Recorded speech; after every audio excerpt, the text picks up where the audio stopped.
di sini dalam rangka presentasi dalam tugas besar pengantar basis data dengan dosen pengampu Bapak Muhammad Aldeso terkait sistem informasi manajemen rumah sakit.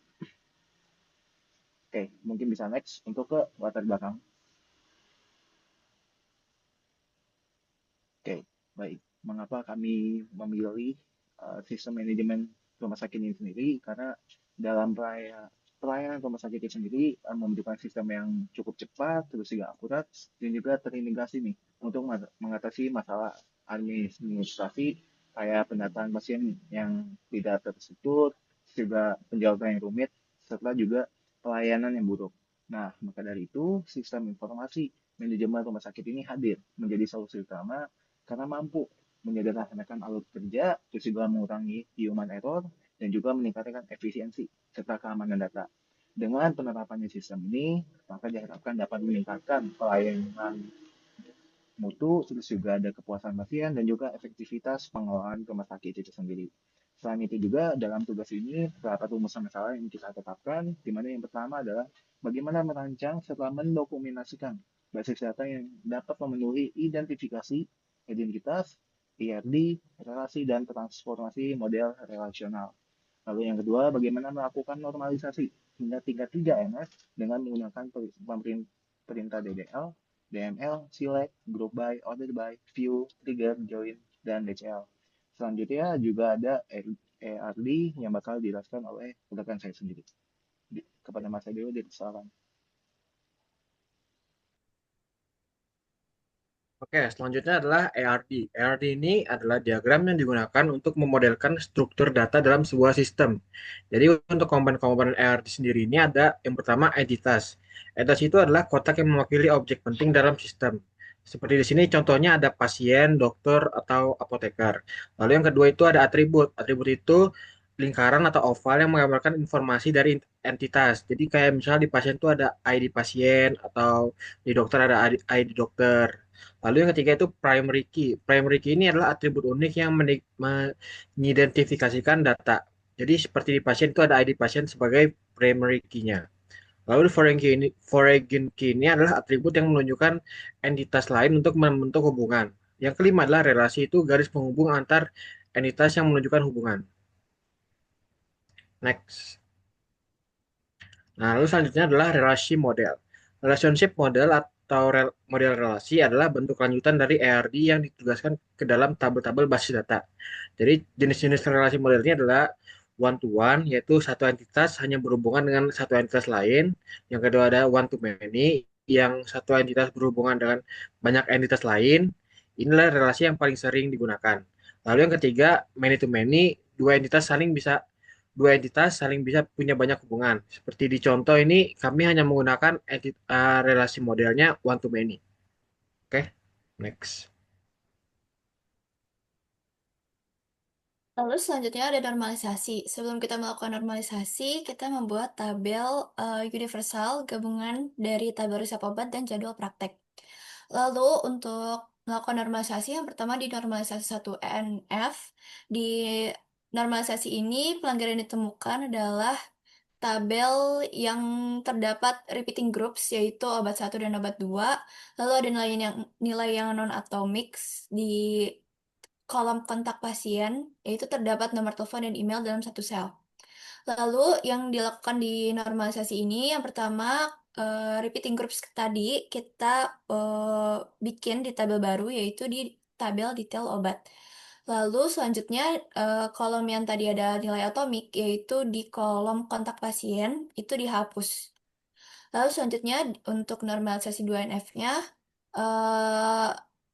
kami tidak melakukan normalisasi 2NF karena sudah dipenuhi, syarat-syaratnya sudah terpenuhi di normalisasi 1NF. Lalu lanjut ke normalisasi 3NF. Pelanggaran yang ditemukan itu di tabel resep obat karena memiliki ketergantungan transitif pada detail jadwal. Lalu yang dilakukan di normalisasi 3NF ini adalah detail jadwal tadi dipindahkan ke tabel jadwal praktik yang terpisah, dibikin tabel baru lagi. Lalu selanjutnya, eh, yang terakhir ada denormalisasi. Dan normalisasi ini kita menggabungkan dari tabel yang sudah dinormalisasi di 3NF, yaitu menggabungkan tabel resep obat dan jadwal praktek. Oke, selanjutnya ada data definition language, yaitu ada create, alter, dan drop. Yang pertama itu create. Perintah create sendiri digunakan untuk membuat objek baru seperti database atau tabel beserta struktur awal dari tabel tersebut. Nah, yang kedua ada alter. Perintah alter sendiri digunakan untuk mengubah struktur tabel. Drop digunakan untuk menghapus objek database secara permanen, di mana semua hal yang di drop dengan query drop tabel atau drop database pun bisa. Selanjutnya ada data manipulation language atau DML, isinya itu ada insert, update, dan delete. Perintah insert sendiri digunakan untuk menambahkan data baru ke dalam tabel. Pada tugas ini, perintah insert digunakan untuk mengisi tabel yang terdapat dalam database. Yang kedua ada update. Perintah update digunakan untuk memperbarui data yang sudah ada. Pada contoh ini, update digunakan untuk mengubah alamat pasien dengan ID P001. Terus yang ketiga ada delete. Perintah delete digunakan untuk menghapus baris data dari tabel tanpa menghilangkan seluruh struktur tabelnya. Pada contoh ini, data dengan ID detail DR021 dihapus dari tabel detail resep obat. Oke, selanjutnya ada AND dan OR. Untuk AND sendiri, operator AND digunakan untuk menggabungkan beberapa kondisi dalam klausa where, dan hasilnya hanya benar jika semua kondisi terpenuhi. Pada contoh ini, AND menghasilkan data pasien perempuan berusia di atas 30 tahun, dan yang kedua itu ada menghitung resep paracetamol dengan dosis 500 mg. Oke, yang memenuhi kedua syarat sekaligus. Terus yang kedua ada OR. Operator OR sendiri mengambil data yang hanya memenuhi salah satu dari beberapa kondisi. Pada contoh ini, semua resep atau semua total harga dari resep yang menggunakan paracetamol atau amoxicillin dijumlahkan dengan fungsi sum menghasilkan total biaya sebesar 1.330.000. Selanjutnya ada group by dan juga order by. Group by digunakan untuk mengelompokkan data berdasarkan satu kolom.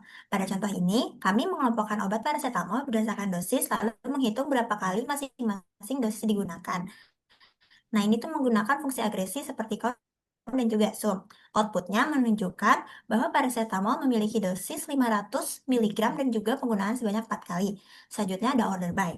Order by digunakan untuk mengurutkan data, baik secara ascending dari kecil ke besar maupun descending dari besar ke kecil. Nah, pada contoh ini, kami mengurutkan jumlah resep dari yang paling banyak ke paling sedikit, dan outputnya menunjukkan bahwa paracetamol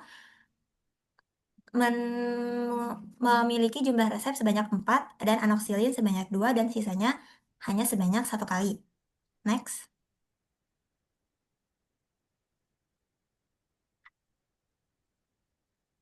Selanjutnya ada view dan juga trigger. View adalah tabel virtual yang menampilkan data hasil select tanpa menyimpan data fisik.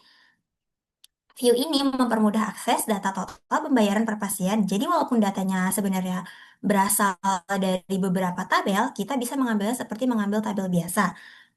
Fungsinya adalah untuk membantu kita kalau misalkan data itu sering dipakai, jadi tidak perlu membuka banyak tabel. Selanjutnya ada trigger. Trigger adalah program otomatis yang berjalan saat terjadi insert, update, atau delete untuk menjaga konsistensi dan juga validasi data. Pada contoh, di sini kita menggunakan trigger untuk agar input data tidak bisa minus dan juga nama obat itu harus diisi atau tidak bisa kosong. Dan ini sangat membantu kalau agar data menjadi lebih aman dan juga lebih konsisten. Next.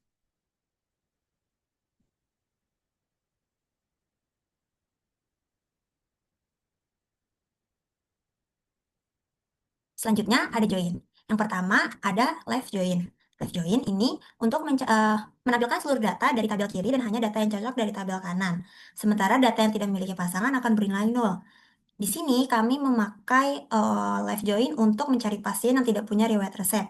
Karena data di kanan yang tidak cocok akan menjadi 0 dan hasilnya menunjukkan bahwa semua pasien memiliki riwayat resep obat. Selanjutnya ada right join. Right join ini digunakan sebaliknya seperti live join untuk menampilkan semua data dari tabel kanan dan hanya data yang cocok dari tabel kiri. Jika tidak ada kecocokan, kolom dari tabel kiri akan bernilai 0. Pada contoh ini, kita mencari dokter yang belum pernah membuat resep dan hasilnya menunjukkan ada 5 dokter yang tanpa riwayat resep, ditandai dengan kolom nama pasien yang seluruhnya 0. Selanjutnya ada full join. Full join menggabungkan hasil left join dan juga right join, sehingga semua data dari kedua tabel tampil baik yang memiliki pasangan maupun yang tidak. Full join digunakan untuk menampilkan seluruh data dari kedua tabel. Seperti yang dicontoh, kita menampilkan seluruh pasien beserta dokter yang pernah atau tidak pernah terkait resep, serta seluruh dokter termasuk yang tidak memiliki resep, sehingga memberikan gambaran lengkap hubungan pasien dokter dalam sistem. Dan yang terakhir ada inner join. Inner join hanya dipakai saat hanya ingin melihat data yang benar-benar punya hubungan di kedua tabel. Di sini kita memakai inner join untuk menggabungkan tabel pasien, detail resep obat, dan juga dokter untuk menampilkan pasangan pasien dokter yang benar-benar terhubung melalui resep. Sementara select listing di sini untuk memastikan setiap pasangan muncul satu kali. Next.